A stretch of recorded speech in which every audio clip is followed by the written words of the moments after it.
Everyone. Thank you for joining this virtual briefing entitled Protecting Workers from COVID-19, held by the Committee on Education and Labor's Subcommittee on Workforce Protections. I hope you and your loved ones are safe and healthy. In addition to subcommittee members, Mr. Courtney and Dr. Shalala have indicated their interest in joining the briefing. I do want to remind everyone that this briefing is a public-facing event. A recording of the audio and video of the briefing will be made available to the press and to the public shortly after it concludes. I also want to note that we invited our minority colleagues to the briefing, but we were informed that they do not intend to participate. However, this briefing is still open to all subcommittee and full committee members, and we continue to invite all of our colleagues to participate today. And this is not an official committee activity. There is no official record for this event. So any member who wishes to share a relevant statement, article, letter, or other item may do so via their personal office's communications methods. I also want to remind members to please keep your microphones muted and your video cameras turned off unless you're speaking, at which time you need to turn your video cameras and microphones on, and please remember to turn them off again once you're done. For any members using a telephone audio only, *6 will work to unmute and remute your phones. If anyone is experiencing any trouble connecting during the briefing, please contact the committee's IT director, Sheila Hanner, or its chief clerk, Talise Ali, by email or phone. And their email addresses and phone numbers were sent out with the notice for the briefing, so you have them. So to begin the briefing, the clerk will conduct a roll call. This is simply to get a sense of who is on the call at this time. Members, please remember to unmute yourself when you respond to the roll call. Will the clerk please call the roll? Chairwoman Adams. Present. Mr. DeSaulnier. Mr. Takano. Ms. Jayapal. Ms. Wild. Mrs. McBath. Ms. Omar. Ms. Stevens. Chairman Scott. Present. Mr. Byrne. Mr. Walker. Mr. Klein. Mr. Wright. Mr. Murphy. Ms. Fox. Chairwoman Adams, this concludes the roll call. Okay, are there any other members who are participating? Joe Courtney here. All right, welcome. Are there any other members?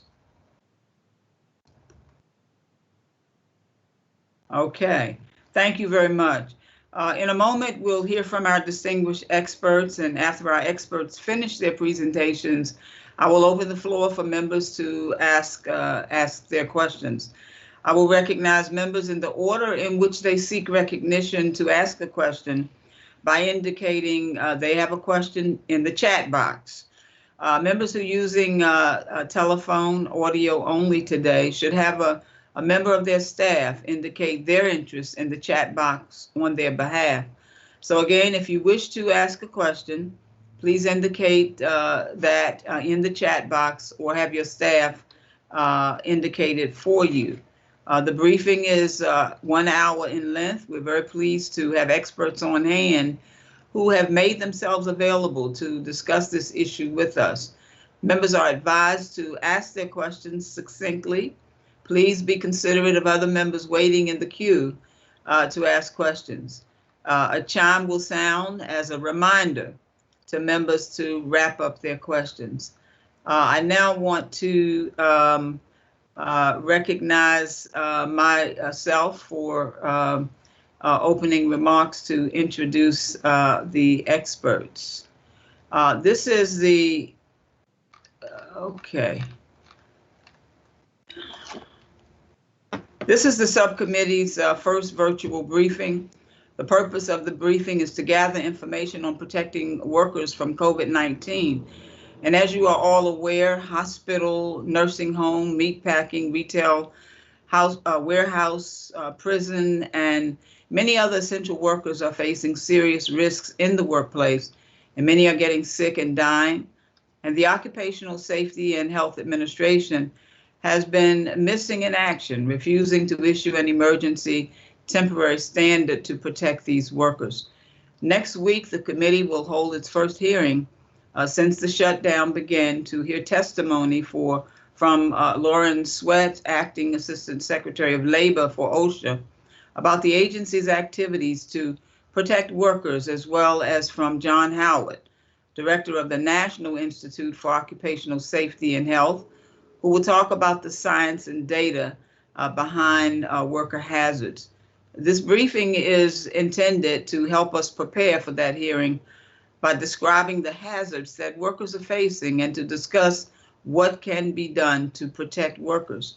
We are privileged today to have two knowledgeable and experienced experts here with us. We will first hear from Mr. Ademola Oyefazo of the United Food and Commercial Workers Union. Mr. Oyefazo is also a UFCW International Vice President. Mr. David Michaels was Assistant Secretary of Labor for OSHA through the Obama administration. He is an epidemiologist and currently a professor of public health at the George Washington University. I'd like, first of all, to recognize Mr. Ademola Oyefazo. Mr. Faso, you are recognized. Thank you, Chairwoman Adams, Ranking Member Byrne, and members of the committee for the opportunity to testify about the health and safety of workers in meatpacking and food processing plants. My name is Ademola Oyefazo. I'm the International Vice President and the Director of Legislative and Political Action for the United Food and Commercial Workers Union. The UFCW is America's largest food and retail union, representing 1.3 million hard-working men and women. Our food members proudly serve their communities every day in grocery stores, meatpacking, food processing, healthcare, chemical plants, retail, and senior care facilities. The workers we represent come from every state and congressional district and are Republican, Democrat, and Independent. Our members are incredibly hardworking men and women. They're also on the front lines of this pandemic. UFCW and the workers we represent have never seen anything like this pandemic that is currently ravaging so many of our country's meatpacking plants. Much more must be done to protect these workers and our nation's food supply at this critical time. UFCW leaders at the national and local level have been working relentlessly in meatpacking plants across the country. But let me be clear, not enough is being done to protect these essential workers. The harsh reality is that far too many companies and elected leaders were slow to act in the early days of the outbreak. And whatever progress that has been achieved is because of the incredible effort of our union members and the UFCW locals that demanded change and action. The risk these workers face from the pandemic is real.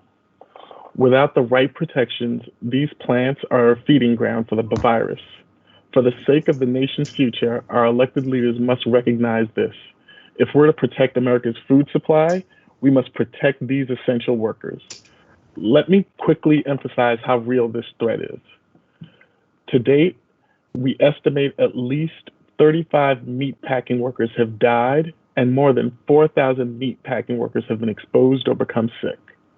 162 members of the UFCW family have lost their lives and over 25,000 have been impacted. In addition, 24 different plants have experienced closures, resulting in 45,000 workers being unable to work. The threat to our food supply This is a threat to our food supply and cannot be overstated. In the last 2 months, plant closures have impacted 25% of our nation's beef supply and about 40% of our country's pork supply. Without immediate action to strengthen safety standards at American meatpacking plants, our food supply will be increasingly threatened and more workers will get sick and die. To be frank, this issue should not be about politics or party. It's not about whether you're a Republican or a Democrat. This is an issue about life and death and protecting those who are feeding us. To protect these essential workers, our food supply, our elected leaders must prioritize the following. 1, testing for all essential workers is critical. 2, immediate access to PPEs is essential. It is essential that the USDA, in conjunction with the White House Task Force, prioritize all meatpacking and food workers for PPEs. Direct OSHA to issue an emergency temporary standard to protect all workers from COVID-19. Provide essential workers with a premium or hazard pay. We simply can't expect workers who face greater risk to work harder in more dangerous conditions for the same pay. Expand paid sick days and paid leave to all workers so that sick and exposed workers can stay at home and protect themselves and others. Direct USDA to slow down slaughter and processing lines so that they can effectively enforce social distancing. Protect American jobs. These are difficult and critical jobs in the best of times. They're dangerous, and we must protect the men and women who do these jobs and prevent any attempts to threaten these American jobs. Now more than ever, the tragedy we're witnessing across the nation's meatpacking facilities demands actions. It demands that our elected leaders, including the president, members of Congress, and our governors, work together to address this national crisis that threatens so many workers and our food supply. It demands that in the time of a pandemic, our elected leaders put the interests of worker safety above all. Let me end with this final point. The COVID-19 pandemic is unlike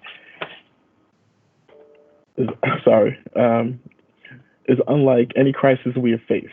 This virus does not care whether you're a Republican or Democrat. It doesn't care about the polls or parties. To fight the virus, to protect our food supply, we must take action to protect these workers. We cannot wait any longer. We must protect these workers now before more lives are needlessly lost.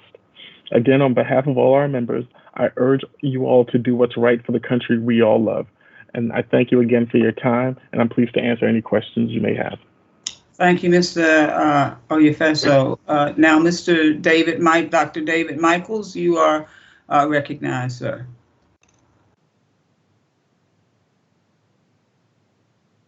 Unmute myself. Thank you. Can you hear me? Yes. Okay. Dr. Adams, Chairman Scott, distinguished members of the committee. My name is David Michaels. As you heard, I'm an epidemiologist and professor of environmental and occupational health at the George Washington University School of Public Health. I served as Assistant Secretary of Labor for OSHA from 2009 through January 2017, the longest serving in OSHA's history. COVID-19 has become a massive worker safety crisis, and worker safety is the fulcrum which will determine if we can open the economy safely or create a second wave that kills thousands and closes the country back up. The communities with the highest infection rates are the communities where the epidemic is being driven by workers exposed on the job. Of course, the infections don't stay on the job. These workers go home, expose their families and their neighbors. Worker exposures are driving this epidemic and will continue to do so until workers are protected. There are those who are saying we need to choose public health or the economy, but that's misguided. If we want to reopen the economy without a second wave of illnesses and deaths, we will have to control the spread of the virus in workplaces. And this cannot be done without strong worker protections. Weak protections will lead to more cases, setting back efforts to control the virus. Further, without protections, many workers will be terrified and they won't want to return to work. Right now, CDC and OSHA, the agency I ran, are issuing suggestions, not standards. They're telling employers what they should do if they're willing. CDC has been putting out common sense recommendations for months, yet thousands of workers in beef, pork, and chicken plants have been infected and many have died. This is powerful proof that recommendations are simply not enough. It's clear that many giant corporations, including Tyson's, JBS, and Smithfield, Walmart, Amazon, and McDonald's, simply ignored these recommendations and watched as their workers got sick. To reopen the economy, workers must be made safe, and they have to trust that their workplaces are safe, or many of them won't show up for work. Workers need to know the government is watching out for them and checking on their employer to make sure proper protections are in place. So worker protection must become a national priority. Employers should hear that message in every briefing done by the president and our governors. Secretary of Labor Jean Scalia should be on every television station demanding that employers keep their workers safe. Secretary Scalia needs to make it clear that it is no longer acceptable for employers not to provide adequate distancing or PPE or sanitation. In addressing this massive worker safety crisis, OSHA is missing in action. The agency has issued some useful recommendations, but it is otherwise almost silent. Thousands of workers have sent in complaints, pleading for help. OSHA has responded first by telling workers that it didn't cover COVID-19, and then by saying it would do some inspections, but only in the healthcare sector. The agency announced that outside of healthcare, COVID-19 cases would not have to be recorded by the employer as work-related, which means employers will be unlikely to investigate conditions in that workplace that might increase risk of exposure. Vital for the health and safety of the nation's workers that OSHA step up to the plate and take leadership in controlling workplace exposures. Most importantly, OSHA needs to issue a strong emergency standard requiring every employer to develop and implement an infection control plan and follow the recommendations that OSHA is putting out. Congress is now considering legislation H.R. 6559, introduced by Chairman Scott, Dr. Adams, and Representative Shalala, to require OSHA to do exactly this, and I strongly support this effort. Furthermore, President Trump, Vice President Pence, and Secretary Scalia should be telling workers, you need to insist your employer make your workplace safe, and if you suffer any retaliation, we will go after your employer because it is against the law to retaliate against workers from raising safety concerns. Protection against retaliation is at the heart of the Occupational Safety and Health Act and OSHA's mission, but it has been barely mentioned in the federal response to COVID-19. A strong OSHA standard and protection for whistleblowers are absolutely necessary. But beyond this, to make sure that protections work effectively in workplaces, employers and workers have to come together and jointly figure out how they're going to follow these recommendations. Workers have skin in the game. It's their skin, in fact.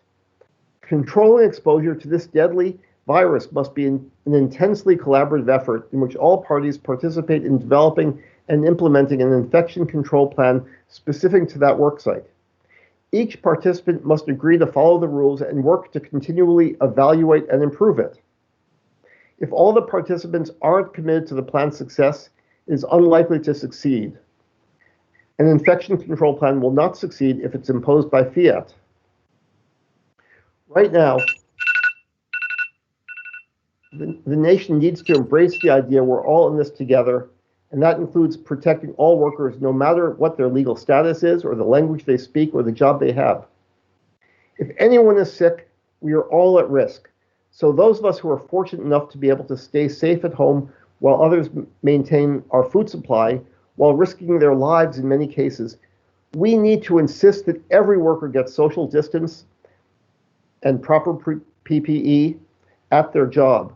Only if we insist that everyone is safe will the whole country be safe, and we can start to reopen and rebuild the economy. Thank you. I'm looking forward to your questions.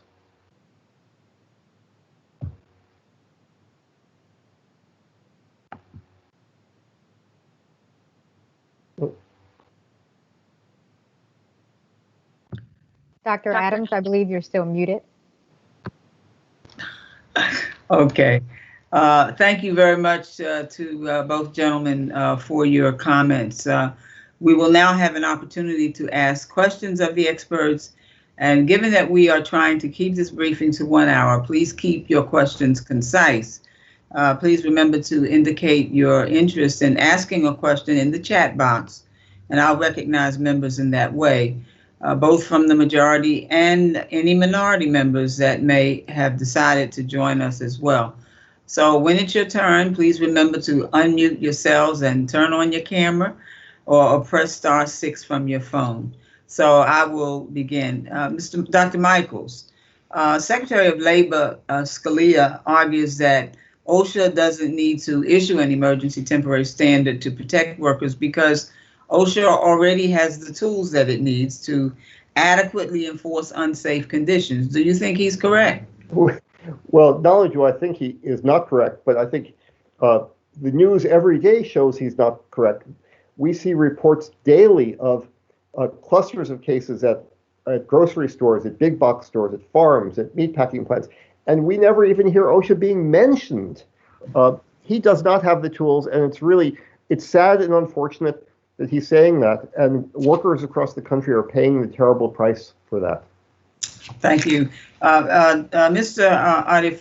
Oyefeso, what effect has the president's executive order that allegedly requires meat processing plants to remain open has had on your members and safety in meat and poultry processing plants?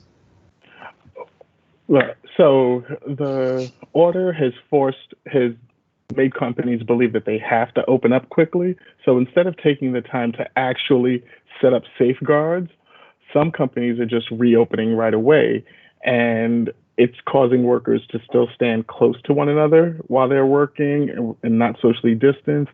And if an employer while they're rushing to open, they're not getting the right PPEs for people. We've heard at some non-union plants that they're giving people scarves instead of a face mask to use just to get to open. So it's forcing rushed reopenings. Mm-hmm. Okay, I was shocked to see a statistic yesterday that one meat processing plant has had more confirmed COVID-19 infections in the entire city of Seoul in South Korea, with a population of 9.8 million people. Are meat processing employers implementing the OSHA CDC guidelines? And if not, where are the challenges? It's a mixed answer to that. Yes and no. Some are trying, and some are not. The ones that are, those are employers we have good working relationships with, so they've slowed the lines, they've started spacing people, and they are getting PPEs. And the ones that aren't, they're not, because they value, you have people closer to run the lines faster to get more product out and make more money. That's their motivation.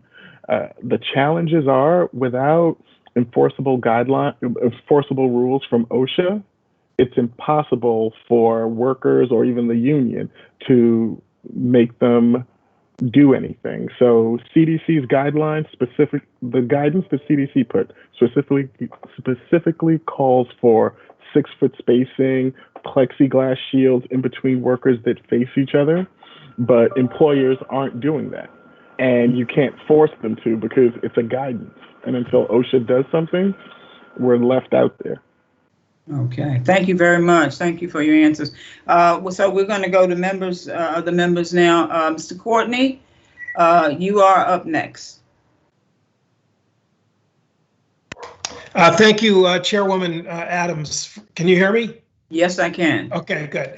For holding this, which, as far as I'm concerned, what these two witnesses are talking about really is at the core of our country reopening. Because if you don't get this right, you're just going to stumble and find yourself, right back in the soup again, within weeks, if not months. So thank you, Mr. Faso, for your testimony.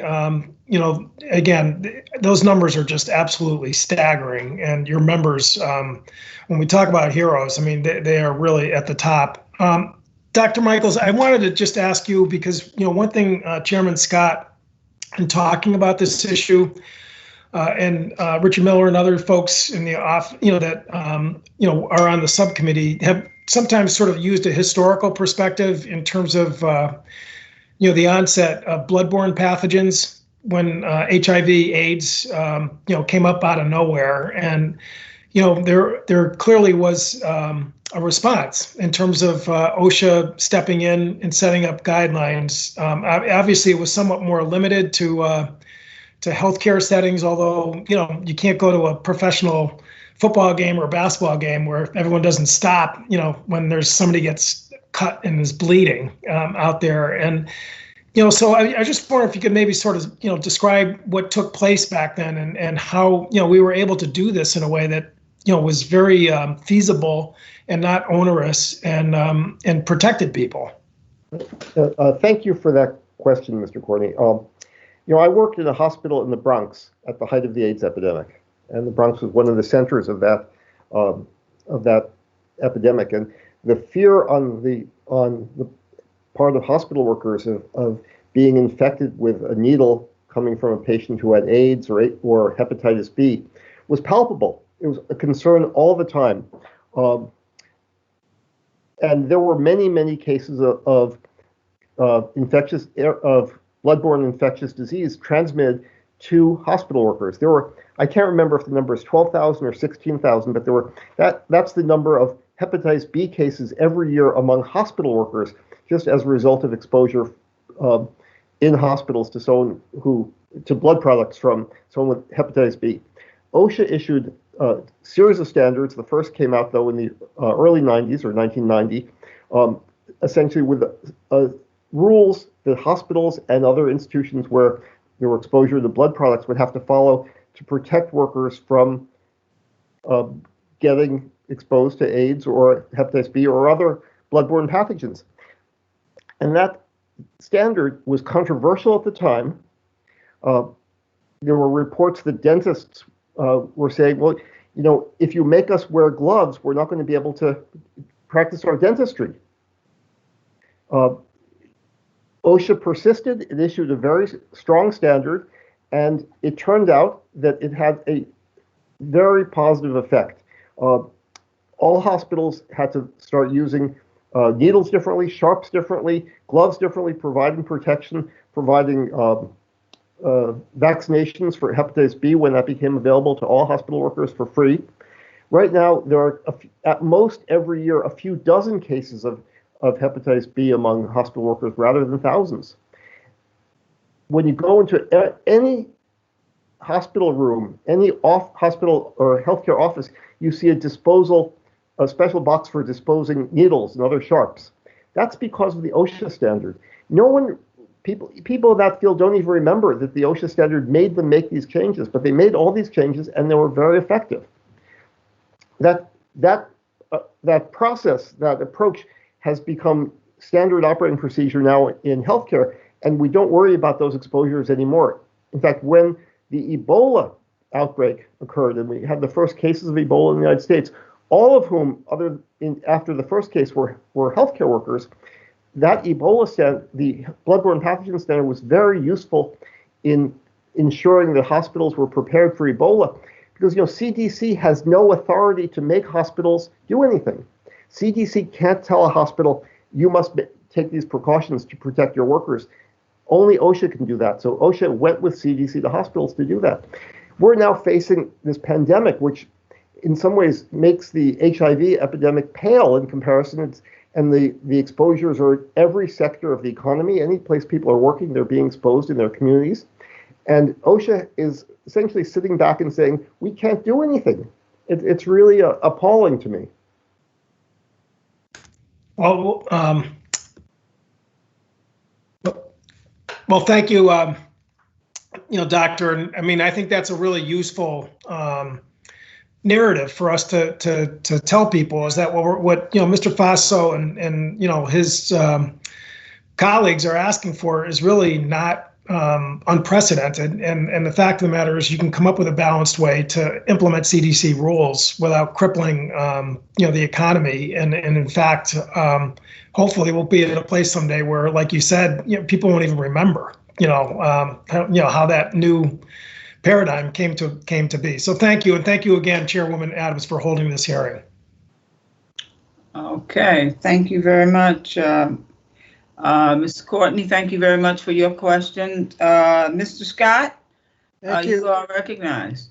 Thank you, Dr. Adams, and thank you for holding the hearing.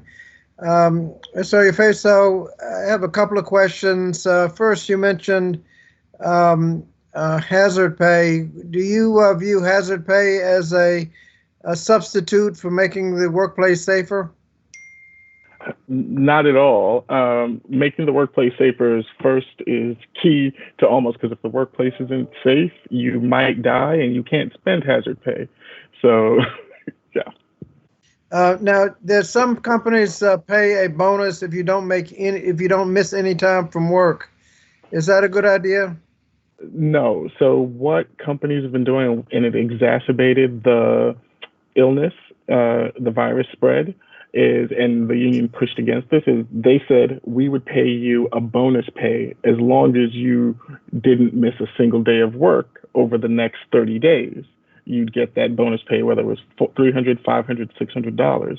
And then you had members coming into work sick, because if you're on day 27 and you get sick, you're not losing $500 for 4 days of work. You'll show up. But the problem is, you've gotten all the people around you now sick, and that's where you ended up with plants where you had hundreds of people sick. So, I think we've pushed a lot of our employers into, if you want to give people hazard pay, it should be hourly, and you should also make it where you should also provide people with sick days so that they can take the 2 weeks off. You should provide them with quick testing, and so that they feel comfortable to do all of this. There's a provision in our legislation that protects workers against retaliation if they make complaints. Why is that important? That's a big deal, because what you end up with is, if a manager has a quota to meet, he will push an employee to say sick, and our members have to feel comfortable to bring it up, and to bring up the fact that if it's an adequate PPE is not provided, if managers are asking people to show up to work sick without having the threat of being fired. So that protects them to speak up. That is another really important piece. Thank you. Mr. Michaels, I noticed OSHA has issued general guidelines. If they got serious about it, I would think they would be issuing industry by industry guidelines. So what you have in a grocery store would be different from what you have in a meatpacking plant. And the different industries shouldn't have to invent this stuff themselves. It seems to me that OSHA should be, on an industry by industry basis, coming up with standards in conjunction with the CDC to protect workers from airborne infectious diseases. Is that right? It is right, and I think they're trying to do that. And the staff at OSHA is very dedicated. They're smart. They're putting together recommendations. They're not all getting out. I understand that there have been some hang-ups at the White House where everything has to be reviewed by Vice President Pence's office. But the real problem is, recommendations are only so effective. As you heard, some employers want to do the right thing, but so many don't. And this is a case where everybody's got to get on board, or we're not going to stop this epidemic, or we're not going to save lives. So even if OSHA put out the best industry-specific recommendations, which we certainly hope they would do, that's not going to be enough. These have to be enforceable. Now, what about the question of whether OSHA should spend its time totally reacting to breakouts of the disease, or spend some of the time proactive to prevent the problem to begin with? Well, I don't think they're doing either. Yeah. I mean, if OSHA were going in, if they heard there are 1,000 cases at some plant, that they were going in there and say, we're really going to go in there and make sure they do it right, at least they'd be doing something, but they're not doing either one. Look, it's challenging. They don't have enough inspectors, and this is, in good times, they don't have enough inspectors, and this is, far from good times. And there are outbreaks in workplaces all over the country. And so they've got to figure out, how do you really have an impact? And the way you have an impact is you put out some very strong standards, and you have some model inspections, and you use your bully pulpit, and you have to use every tool you can think of and involve state health departments, and because this is a crisis. And OSHA is, instead of leaning forward, they're leaning back. How does the fact that there's a latency period where people are contagious without symptoms, why does that make proactivity so crucial? Well, it means that you have to be protected. You have to assume that everybody in your workplace is potentially infectious. And that's why you need the social distance, and that's why you need hand sanitation, and you need PPE, because you're not going to know if the person next to you could be shedding virus. And until we have excellent testing that's highly accurate, or a vaccine, that's going to be reality. And so we need to rethink exactly how we're protecting people. And I know some employers are really working on this. UAW has worked with Ford and GM, and they've put out, they've just reopened the auto plants, and they're working hard to figure out, how do we do this right? But there are so many employers who are, they're either pretending or they're just ignoring what needs to be done. And that's why OSHA has to step in there and really say, you do it right or don't do it. Now, the OSHA points to the general duty clause. Why is that ineffective as opposed to specific standards that need to be promulgated? It's anybody who claims that you could enforce, what we need to be done here through the general duty clause ought to be embarrassed. And I hope you have a chance to ask that question. The general duty clause takes a tremendous amount of resources from the inspector and the office, because it's a pretty high bar to show that workers were exposed in a way that you can meet the requirements of the general duty clause. And it's not precedential. So you could spend all your time issuing a general duty clause citation in one plant, but it has no effect on the next plant. You need a standard, and you're not going to be sending inspectors to every plant. The reason you have a standard is it tells every employer they have to follow certain rules. It's addressing the problem wholesale rather than retail. And can the general duty clause really effectively be enforced proactively? I would assume that after somebody dies, you say, well, you must have messed up, and the general duty clause can catch you. But without the, if you're trying to protect people, I would think that the general duty clause is about useless, proactively trying to protect people, particularly with this latency problem. So you're absolutely right. And the fact that OSHA and the Secretary of Labor, Scalia, is saying this is the tool we're using, it's really unfortunate, because a lot more people are going to get sick, and we're not going to stop this epidemic, and we're not going to be able to reopen the country. So it makes no sense to me that the OSHA and the Department of Labor really have put their head in the sand on this one. Well, thank you very much. Thank you, Dr. Adams. Thank you, Mr. Scott. And let me just continue. Scott asked a couple of questions that I was going to ask. But so, if you were still in charge, what would you do? Well, I said all of the above. I mean, first of all, you have to fire some of those other folks first, right? Well, first you put out a very strong standard, and then you get the president on television to say everybody's got to follow this rule, and if you don't, we're going to, we will send inspectors in, and we'll do some high-profile inspections, and we're going to tell every worker, you have the right to a safe workplace. That's what the law is, and raise it with us. We may not be able to inspect in every case, but we're going to make sure that employers know that they have to do that.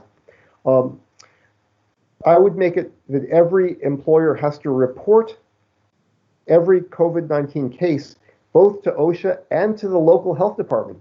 There was a tragic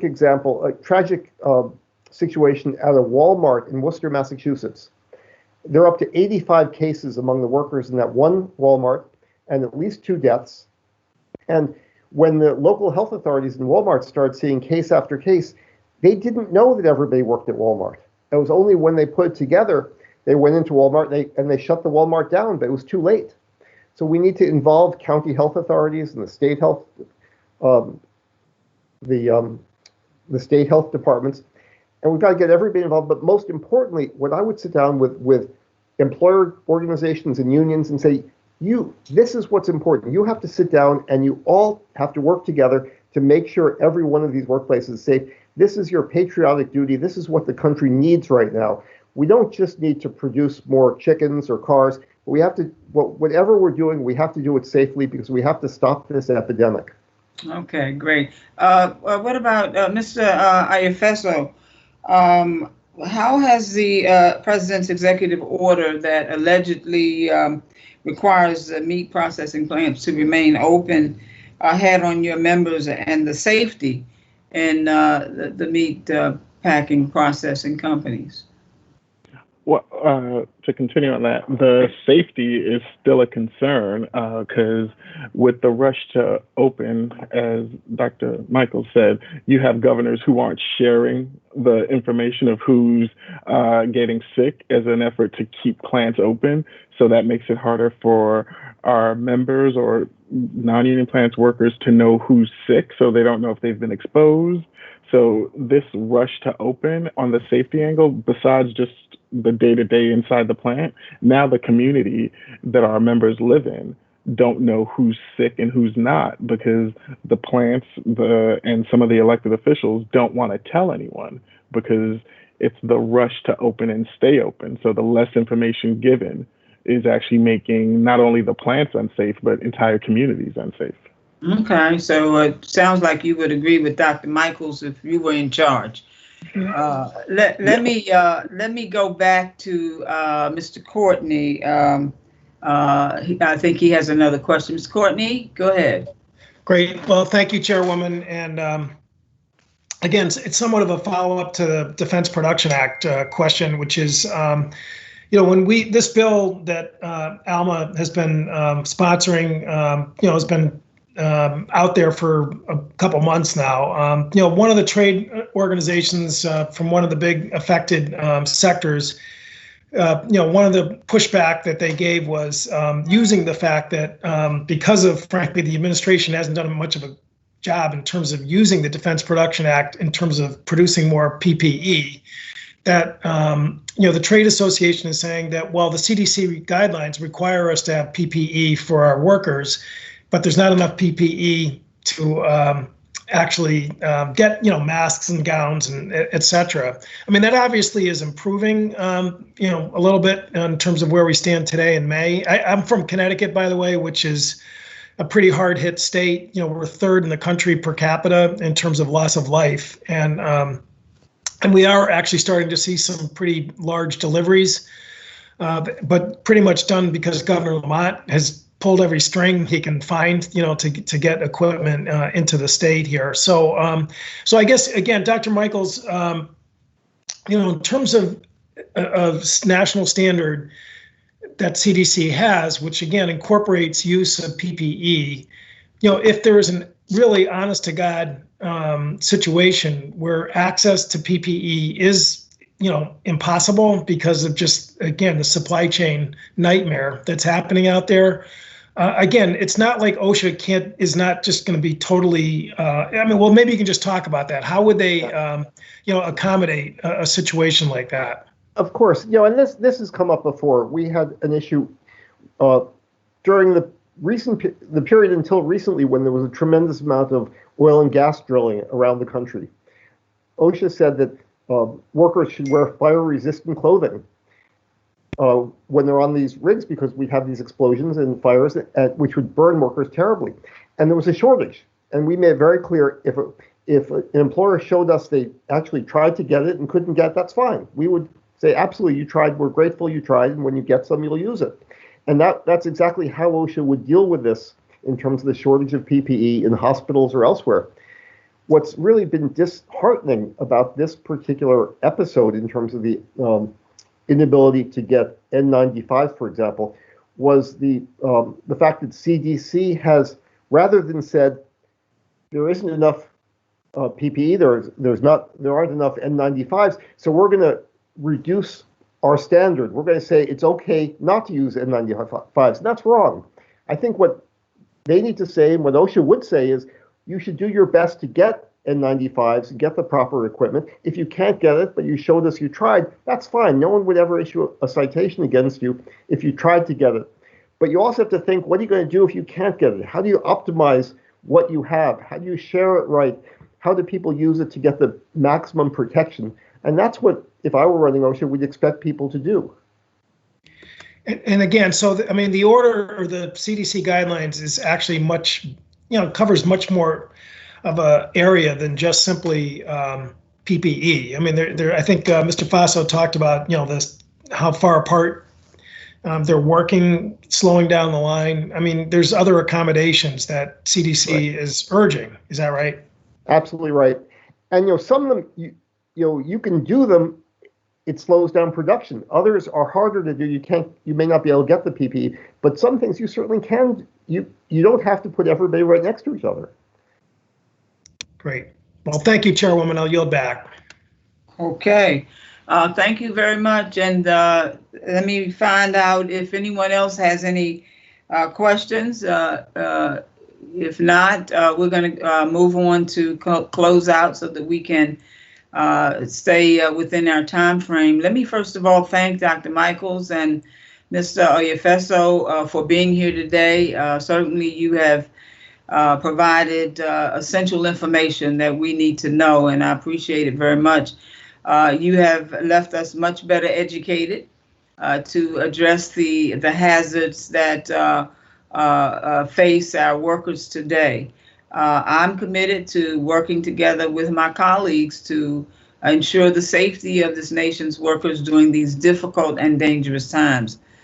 So we want to thank you very much for spending some time with us this afternoon and sharing your thoughts and ideas and your expertise in particular. This does conclude our briefing. I want to just reemphasize that this is a briefing. That's what this was, and that's what we'll continue to do.